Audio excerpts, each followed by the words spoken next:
Hello everyone, this is Mrs. Kulkarni from Universal Public School, and today we are going to start the 8th chapter of 10th standard history, that is tourism and history.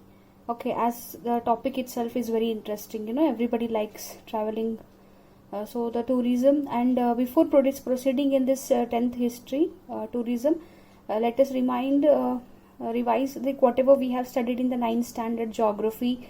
There also we have studied the tourism. Okay, so 9th standard we have studied tourism in the perspective of geography, and today here in history we are going to see in the point of view of history. Okay, the tourism.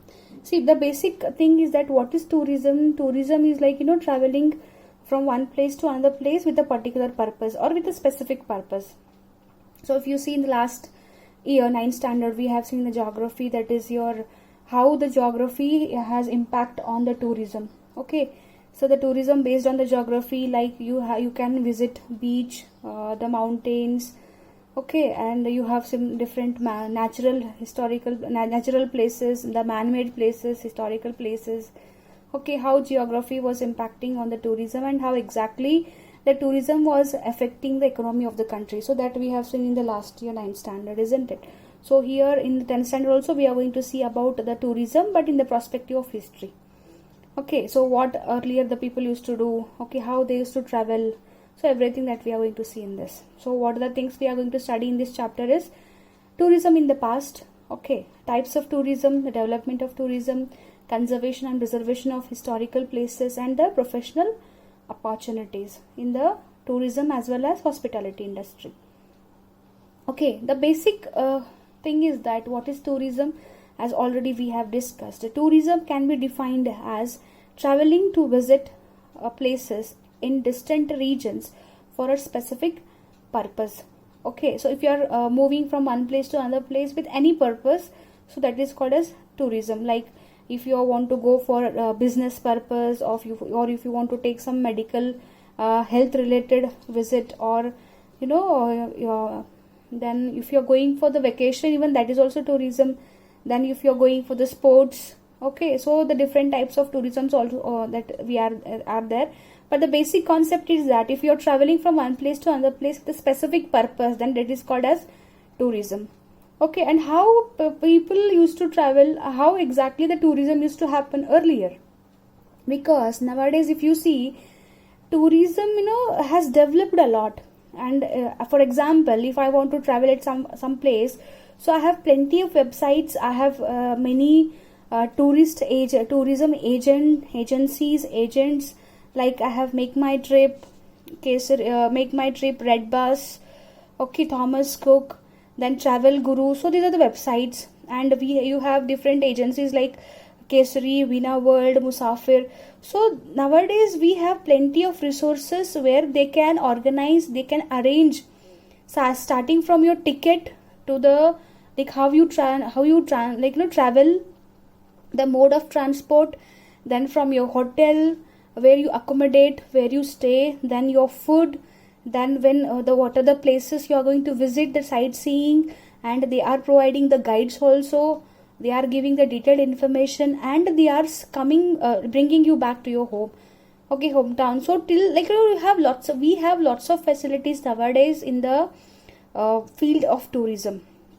As already we have seen, Make My Trip is there, Travel Guru, and one more, nowadays the technology has developed a lot in such a way. You have a website called Trivago where you can compare the price also, the quality, everything. Okay, nowadays before you go somewhere, you can before you go somewhere or you can stay somewhere, you can see the hotel photographs, the reviews and everything. So nowadays the technology has made us very much simpler. Okay, the life has made very much simpler, like this technology has made it very much simpler. But earlier people, how they used to travel, because that time there was no internet, wasn't it? There were no websites to show all these things. So how they used to travel from one place to another place? So that time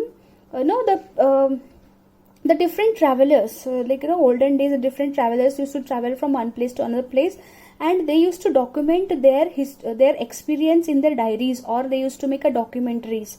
Okay, from there people used to get the information.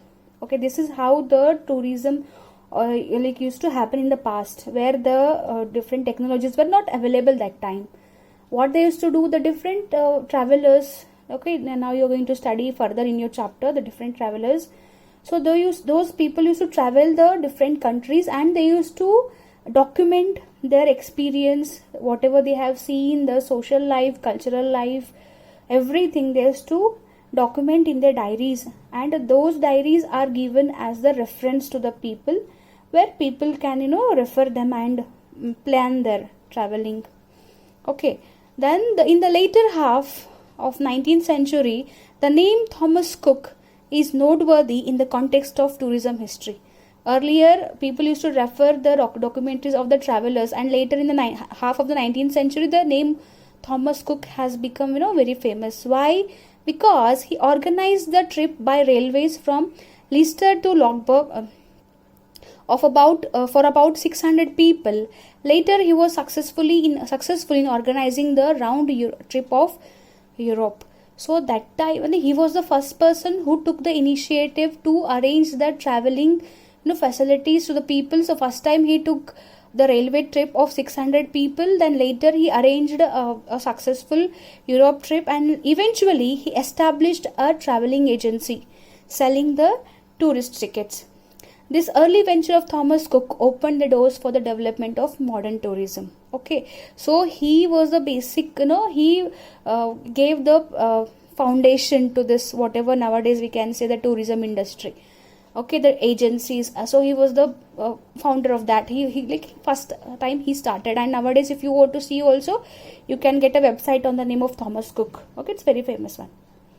And as I was talking about the different travelers who used to travel, who document their experience in the diaries.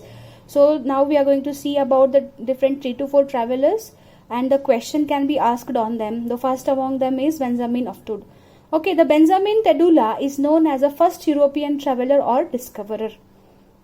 He was born in Spain, and during the period of 1159 to 1173, he traveled to France, Germany, Italy, Greece, Syria, Arabia, Egypt, Iraq, Persia, India, and China. So of about 13 to 14 years he traveled. Basically he was born in Spain.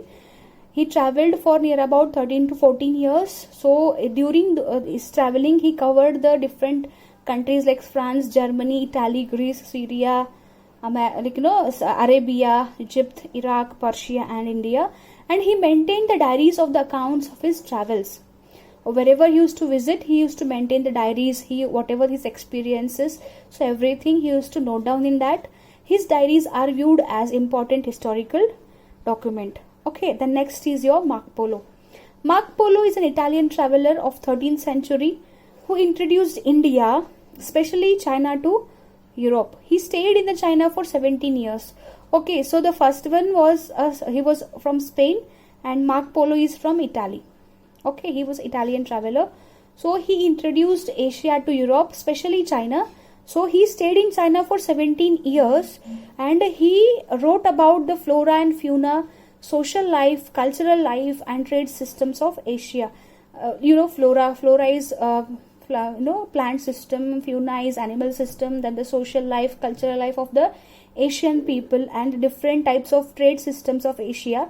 So he everything he wrote in his diaries, and he gave this to he introduced Asia to Europe. Okay, I think last 2 times the question was asked on Marco Polo. For 2 mark, write on Marco Polo. So there you should write he is an Italian traveler of 13th century. Then whatever he explained, and he introduced Europe to Asia to Europe. Then you have Buttada. Then Ibn Buttada is a traveler in the 14th century, took a world on virtual travel of Islamic world with the travel accounts. He was traveling for 30 years. He resolved not to travel twice on the same route. Okay, he was an Islamic traveler. He traveled almost about 30 years, but he made it sure that he did not travel on the same route for the twice. Okay, his accounts are helpful in understanding the medieval history and social life. Then you have marketer. Then Marketer of, he was a traveler of 16th century, cartographer. So you know the cartographer who draws the map. Okay, he is known for creating the world map and globe of the history. So on him also the question can be asked. The cartographer, the person who draws the maps. Okay, so he was known for creating the world map and globe of the history.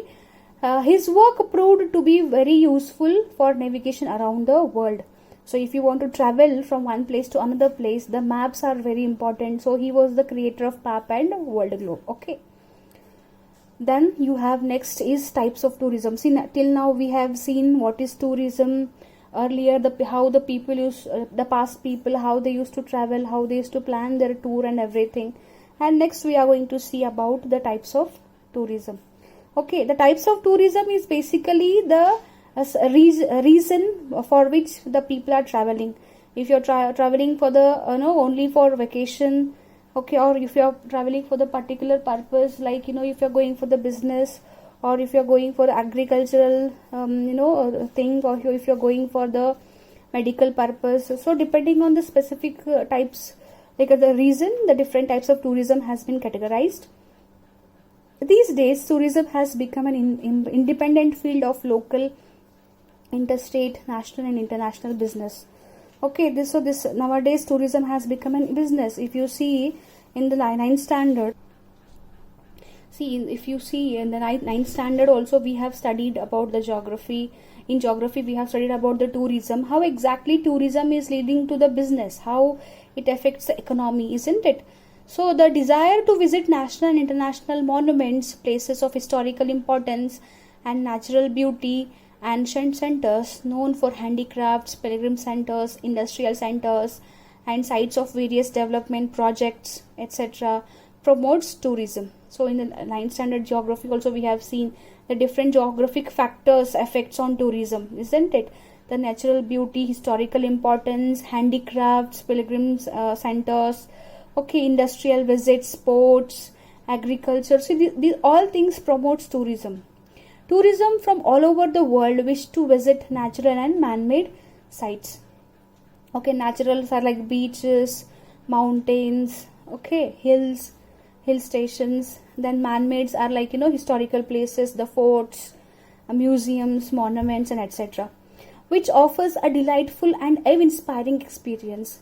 The places like snow-capped peaks, like you have Shimla, Kashmir, beaches like Goa, Konkan, okay, then pristine jungles like Western Ghats you have, then which were neglected previously, but nowadays because nowadays became important locations of tourist interest. Even mass media has begun to make specific audio-visual presentation highlighting the places of tourist interest. If you see, I think on the 1st May, there was a show on ABP माझा, I think, so where they were explaining the different forts of Shivaji Maharaj. Even the mass media, nowadays the mass media is playing a vital role in the development of tourism. Okay, then we have specifically categorized on the different types of for tourism, that is local, interstate, international, religious, historical, health.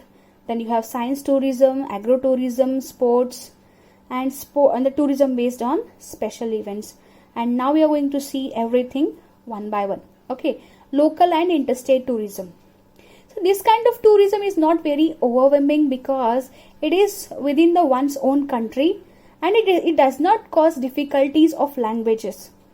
See, procuring currencies and documents more, so we can plan it at any time suitable to us. See, local and interstate tourism is very easy nowadays, so it will not harm you also. If you are from Maharashtra and if you want to somewhere, visit somewhere Delhi or Agra, so there is no passport or visa kind of things are needed, because as we are in the same country, so there won't be any problem, and there won't be any problem for the language also. So many, as our national language is Hindi, so everybody is known to that. So there was no problem for the language also, and there is no problem to carry the money or documents. Why am I talking about currency or money? Is in India, like we deal with the rupees. Okay, so if you are traveling within India, or like local or interstate or within India, so there won't be any problem to carry the money. Okay, so everywhere the rupees will go. Or by chance, if you're travel on the other hand, if you're traveling to some other place like US, okay, Britain, so there the currency is different. So there the rupees will not work. So wherever you go, you need to change your currency into their currency. You need to bring your own documents like passport, visa, and everything, isn't it? So if we are going for the local and interstate tourism, so there won't be any problem for the documentary, documents, or for the languages, or for currency carrying. So at any time, at any convenient time, you can plan for the local and interstate tourism. But nowadays, as we know, we are locked down, and we are like the corona time, so even we can't go for this local or interstate also, isn't it? So that's other part. So next is your international tourism. Okay, if you're traveling within the country, that is your interstate or local. If you're traveling outside the country, that is your international tourism. Okay, nowadays it has become easier to travel because of easy availability of number of options of railway, marine, and air transport. Okay, so if you see nowadays, there are even transportation facilities have become very easy. The marine transport has linked the coastal regions, marine, water transport. There is a trans-European railway route. Aviation has brought the entire world closer. Because of economical liberalization policy of the Indian government, the number of people traveling back and forth from India has increased considerably. They include people traveling for studies, relaxation, sightseeing, and professional assignments. Like meeting and agreements are there. Also for shooting of films, etc. One needs to procure various official documents for traveling abroad.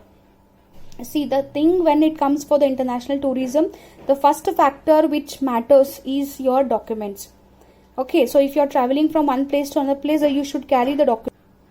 As if you're traveling to abroad, you should carry your documents like your ID proofs, your passport, your visa, everything. Okay, the next thing is like you should carry your money. Okay, as already we discussed, the Indian currency may not work in the abroad where you are going. Okay, so that should be done. Okay, so you can go visit the place.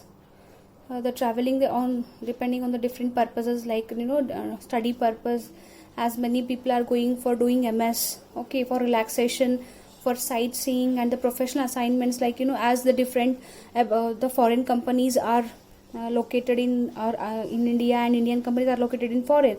So for the meetings and agreements also, the people can travel internationally.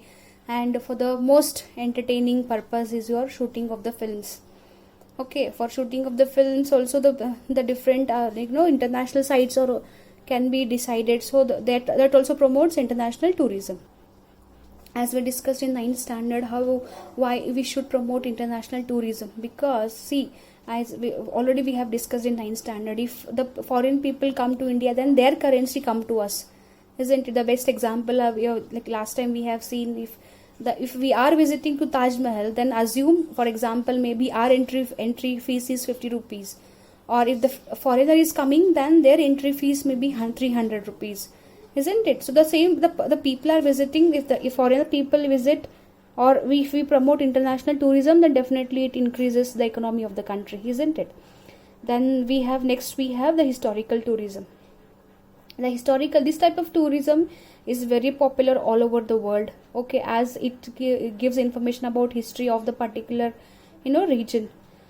So tours to historical places are arranged to satisfy the people's interest in history.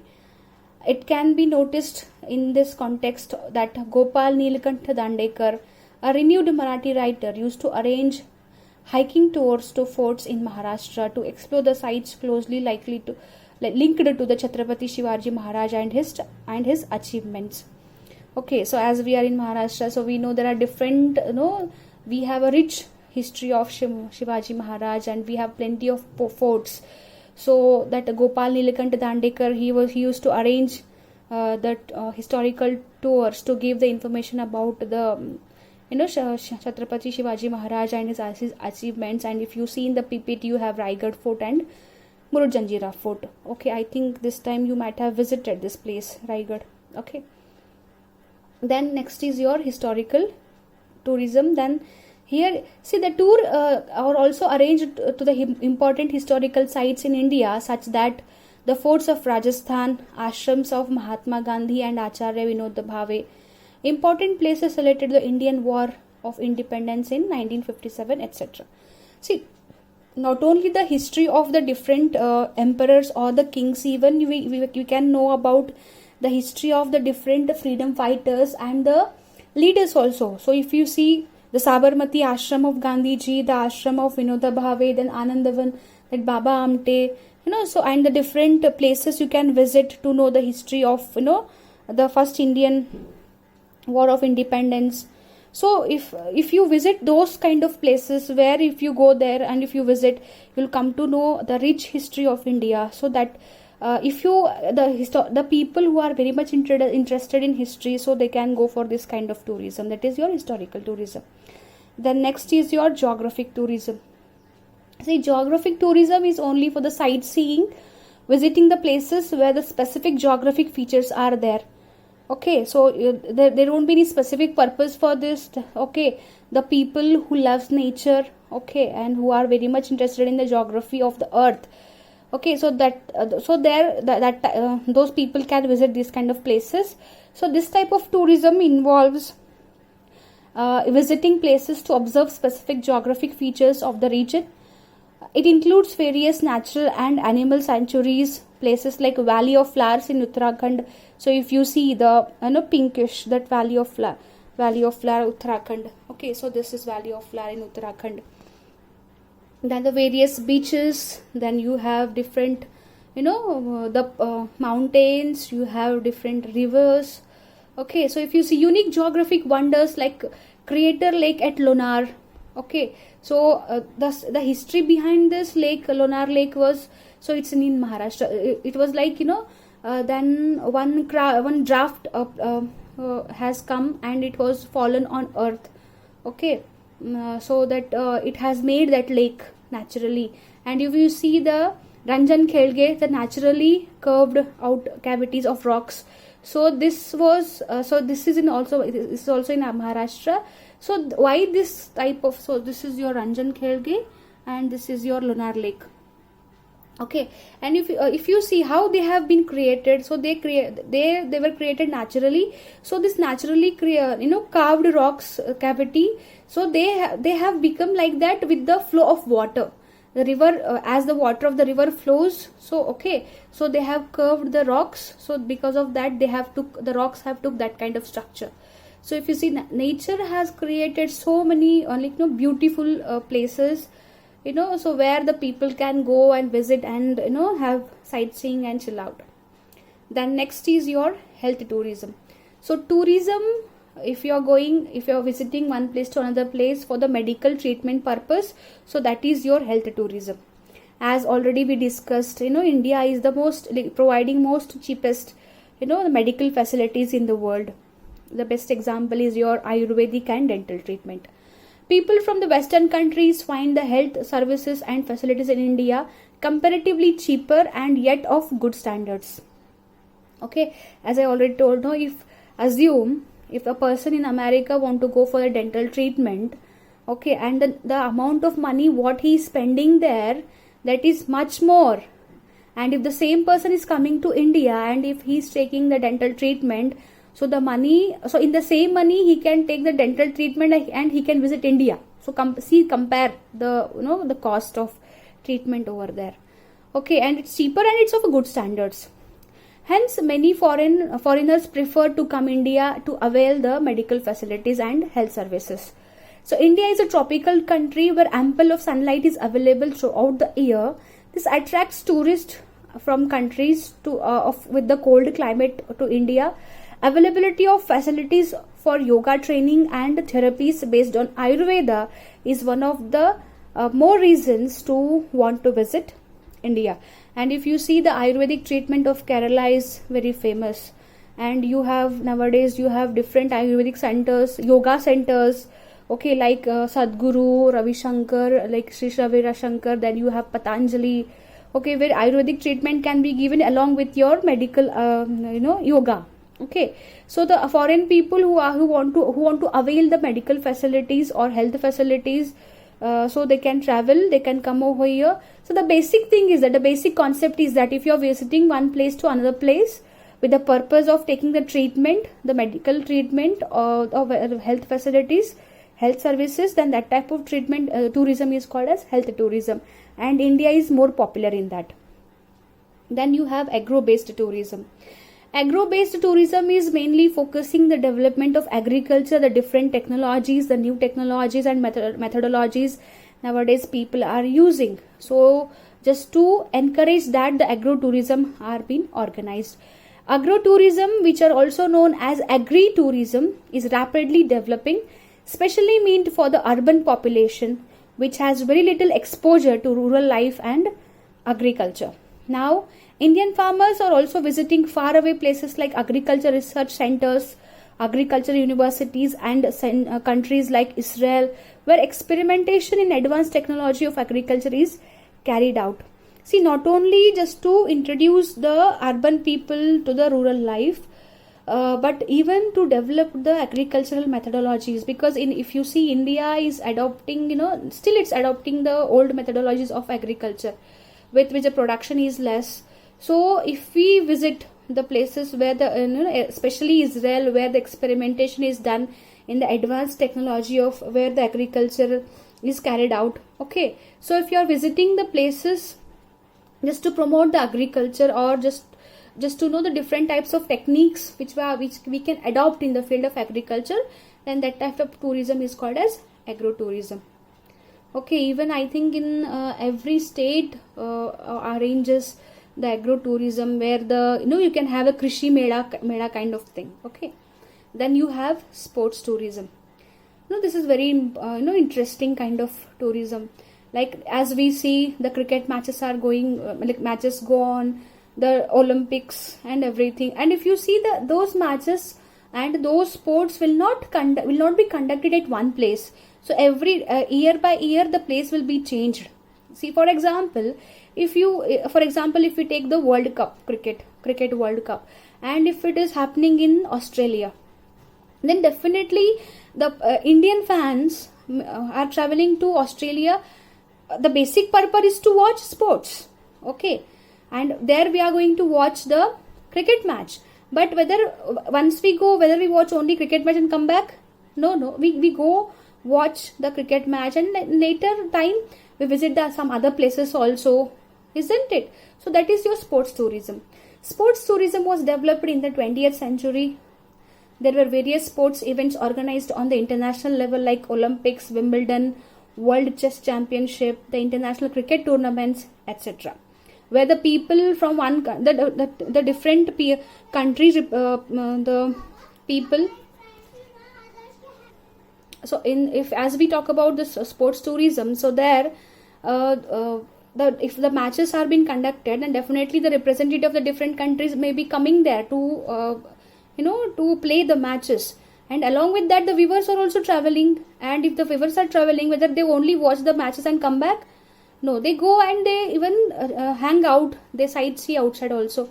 While there are events like Himalayan car rally on national level, events like Maharashtra Kesari Wrestling Championship, okay, wrestling competitions are organized on the state level. Traveling to attend such events come under the sports traveling. It's sports traveling is for both the players as well as the viewers or the visitors. So then the tourism on the special events we'll see in the next class. Okay, next session. So till that you can see this PPT, the presentation, and if you have any doubts you can ask me in WhatsApp. Thank you.